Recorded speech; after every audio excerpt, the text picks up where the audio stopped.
Hello friends, स्वागत है आपका हमारे चैनल टच जीके में। तो चलिए बढ़ते हैं अपने वीडियो की ओर। तो सबसे पहले अपने क्रोम को खोलेंगे। क्रोम में खोलते ही आप सरकारी रिजल्ट डॉट कॉम में जाएंगे। उसके बाद फिर यहाँ पे आप Indian navy tradesman online form जो आई हुई थी बहुत कुछ दिन पहले ही, इसका ऑफिशियल नोटिफिकेशन अनाउंस्ड हो चुका था कि इंडियन नेवी की ओर से ट्रेडमैन की एक वैकेंसी है आने वाली है। तो चलते हैं इसकी ओर। Indian navy tradesman mate civilian requirement 2021 जो कि आ चुकी है, जिसकी अप्लाइंग डेट 22 फरवरी से थी और वो 22 फरवरी आज है और आज से ये अप्लाई होना शुरू हो चुका है। तो चलिए जानते हैं इसे किस तरह अप्लाई किया जाएगा और किस तरह किया जाएगा। मैं इस वैकेंसी के बारे में पहले एक वीडियो बना चुका हूँ, जिस किसी ने अगर नहीं देखा हो तो वो डिस्क्रिप्शन लिंक से जाके देख सकते हैं। तो चलिए जानते हैं कि इसे कैसे अप्लाई किया जा सकता है, किस चीज़ की डॉक्यूमेंट्स की ज़रूरत होगी।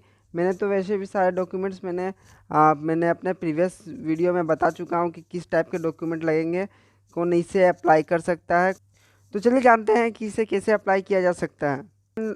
यहाँ अप्लाई ऑनलाइन करने के लिए यहाँ क्लिक हेयर का ऑप्शन आ चुका है, बट पहले इसका अप्लाइंग शुरू नहीं हुआ था। इसका लिंक एक्टिवेट शो हो रहा था कि 22 फरवरी से इसका लिंक एक्टिवेट होने वाला है और ये हो चुका है। तो चलिए जानते हैं। क्लिक करते ही एक इंटरफेस खुल जाएगा हमारा, जो है इम्पोर्टेंट डेट का इंडियन नेवी की ओर से। जो देखिए यहाँ पे डेट ऑफ सबमिशन दिया हुआ है 22/2/2021 और लास्ट डेट दिया हुआ है 7/3/2021। ऑनलाइन पेमेंट भी आप 22 से 7 के बीच ही कर सकते हैं। एडमिट कार्ड वो बहुत जल्दी डिक्लेयर हो जाएगा और डेट ऑफ टेस्ट भी बहुत ही जल्दी डिक्लेयर हो जाएगा। तो चलिए देखते हैं पहले रजिस्ट्रेशन कैसे किया जाएगा। सबसे पहले आप रजिस्ट्रेशन पे यहाँ क्लिक करेंगे। ये हमारा फॉर्म खुल चुका है। तो चलिए देखते हैं इसे कैसे अप्लाई किया जाएगा। सबसे पहले यहाँ पे आपका दिया हुआ है बेसिक डिटेल्स। अगर आपके पास आधार कार्ड है तो यस कीजिए, अगर आपके पास आधार कार्ड नहीं है तो फिर नो करके आप कोई भी यहाँ डॉक्यूमेंट ले सकते हैं। डॉक्यूमेंट में आपका driving licence, PAN card, passport या फिर bank account passbook with photographs चाहिए, या फिर आपका वोटर आईडी कार्ड भी दे सकते हैं। तो चलिए सबसे पहले इसमें हम अपना आधार कार्ड देंगे, उसके बाद आगे बढ़ेंगे। इसके बाद यहाँ आधार कार्ड टाइप चूज़ करना है, उसके बाद आपको आईडी नंबर देना है। जैसे मेरा आधार कार्ड है तो मैं यस कर दूंगा। यहाँ मेरे पास यहाँ आधार कार्ड दूंगा। उसके बाद मैं आधार कार्ड का पुष्टि करूंगा कि आधार कार्ड वेरीफाई करवाऊंगा। उसके बाद फिर आपका उपाधि, आपका उपाधि क्या है। उपाधि मतलब श्री श्रीमती या फिर कुमारी है, तो मैं तो यहाँ श्री दूंगा। उसके बाद यहाँ आपका पहला नाम दिलाएगा, मैं पहला नाम जो है मैं वो डाल दूंगा। उसके बाद यहाँ पे फिर कंफर्म फर्स्ट नेम, अपना एक पहला नाम डालने के बाद फिर कंफर्म फर्स्ट नेम होगा, फिर मिडिल नेम होगा, फिर कंफर्म मिडिल नेम, फिर लास्ट नेम, फिर कंफर्म लास्ट नेम। उसके बाद यू हैव एवर, क्या आप कभी नाम बदला है, क्या आपने कभी नाम बदला है। अगर आपने नाम बदला है तो आप यहाँ यस कीजिएगा, और जो नाम आपने बदला है वो चेंज नेम आप यहाँ डाल सकते हैं। और अगर आपने नहीं बदला हो तो यहाँ पे आप नो कर सकते हैं। उसके बाद आपका फादर्स नेम है, मदर्स नेम है। उसके बाद फिर आगे जेंडर है, वेरीफाई जेंडर। यहाँ मतलब कि हर बार एक बार, मतलब यहाँ एक डालने के बाद एक बार आपको पुष्टि करनी होगी। कंफर्म क्रॉस वेरिफिकेशन कंपलसरी है।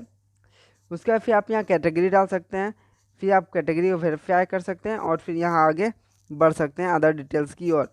तो चलिए मैं भरता हूँ अपने इस फॉर्म को। तो फ्रेंड जैसे कि मैंने वो फॉर्म फिल कर चुका हूँ, उसके बाद फिर मेरा बेसिक डिटेल्स कंप्लीट हो चुका है। उसके बाद मेरे आया है अदर डिटेल्स की ओर। अदर डिटेल्स में आपको सब कैटेगरी के आप 40% और अधिक विकलांगता, आप अगर विकलांग थे तो यस, या फिर नहीं है तो नो। उसके बाद फिर एक सर्विसमैन है, नो। अगर आप सर्विसमैन को आप सर्विस करते हैं गवर्नमेंट सर्विस तो आप इसे यस कर सकते हैं। रक्षा कर्मी की ऑपरेशन के दौरान रक्षक किसी भी विदेशी देश की या छात्रावास के रूप में जारी किया गया परिमाण नो होगा। उसे क्या आप एक ऐसे व्यक्ति हैं जिनका जम्मू कश्मीर राज्य में तहस के दौरान नियोजन किया गया था ना।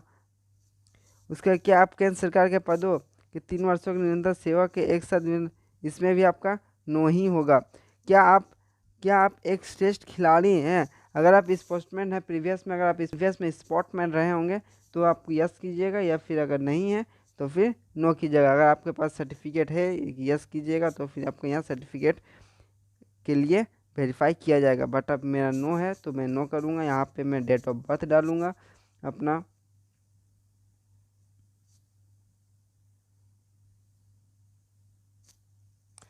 मैंने यहाँ जैसे अपना डेट ऑफ बर्थ फिल कर चुका हूँ और फिर मैं अपने आगे कॉन्टैक्ट डिटेल की ओर बढ़ता हूँ।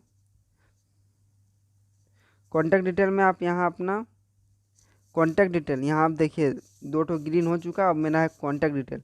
कॉन्टैक्ट डिटेल में अपना मोबाइल नंबर डालना हूँ।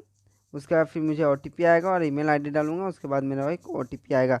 उसके बाद मैं अल्टरनेट नंबर भी डाल सकता हूँ या फिर लैंडलाइन नंबर भी डाल सकता हूँ, बट ये दोनों कंपलसरी नहीं है। आप नहीं डालिए, कोई भी दिक्कत नहीं है।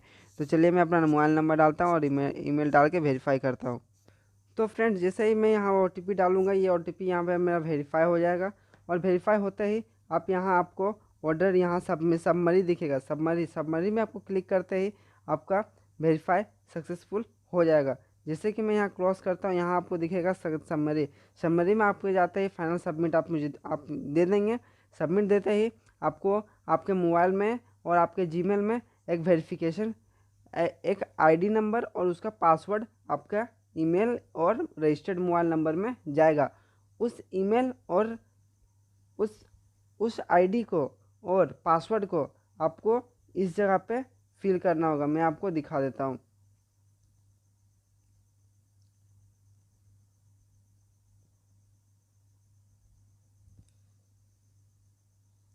मैं यहाँ पे बैक करता हूँ। उसके बाद फिर यहाँ देखिए लॉगिन दिखेगा। लॉगिन में जाते हैं, यहाँ अपना यूज़र आईडी और यहाँ पासवर्ड डालेंगे। यूज़र आईडी और पासवर्ड डालते ही आपको एक इंटरफेस दिखेगा। उसमें आपको आपका name, father's name, mother's name, date of birth वगैरह सब आपको फिल किया हुआ दिखेगा। उसके बाद फिर आपको वहाँ पे कैप्चा दिया हुआ रहेगा। कैप्चा को सबमिट करते ही, कैप्चा से आगे बढ़ते ही आपको वहाँ पे आपका डॉक्यूमेंट मांगा जाएगा। जो डॉक्यूमेंट्स आपने क्या बोलता है, अगर आप इंटर बेसिस पे ITI लेवल पे डालते हैं तो ITI लेवल का मार्कशीट मांग सकता है या फिर फाइनल ईयर का रिजल्ट मांग सकता है। 10th का मार्कशीट या फिर फाइनल ईयर्स का रिजल्ट देगा। उसके बाद अगर OBC या SC/ST का आपने फिल किया हुआ है, अगर आपने लिया हुआ है, तो उसमें उसका सर्टिफिकेट कंपलसरी है। क्योंकि फॉर्म रजिस्ट्रेशन करने समय ही नीचे लिख दिया गया था कि OBC या फिर SC/ST जो भी कैंडिडेट है उसका सर्टिफिकेट कंपलसरी लगेगा।